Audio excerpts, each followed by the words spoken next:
恭喜你，你終於揾到喺林家九型所認定嘅自己型號啦！就好似拎到一部新手機嘅說明書，但係99%嘅人呢，只係讀咗第一章呢個係咩型號，然後就將本說明書擺埋一邊啦。但其實林家九型嘅呢本說明書最寶貴嘅內容就係後面嘅嗰啲隱藏章節。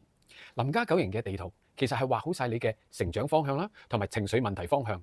簡單嚟講，成長方向就係當你處於健康、放鬆唔執着嘅狀態嘅時候，你嘅型號慣性自我防備機制咧係唔可以再控制到你啦。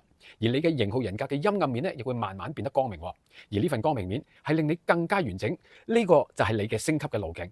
情緒問題方向嘅嗰一方面，就係當你焦慮、抑鬱嘅時候，你會不自覺咁樣表現出另外兩個型號嘅負面特質。呢個係一個警號，提醒你已經偏離咗自己嘅中心。例如一個事事力求正確、內心充滿批判嘅1號。當佢出現4號嘅負面特質，即係代表呢個1號咧已經進入咗焦慮狀態㗎啦喎。當佢出現7號嘅負面特質嘅時候，即係代表呢個1號咧已經進入咗抑鬱嘅狀態。所以林家九型嘅九型人格系統唔係要你認命，而係要俾一份個人專屬嘅升級攻略同埋處理自己情緒嘅方案說明書。你想唔想知道你嘅升級路徑係點啊？你嘅情緒警號又係點啊？明白林家九型，你就可以學得到啦。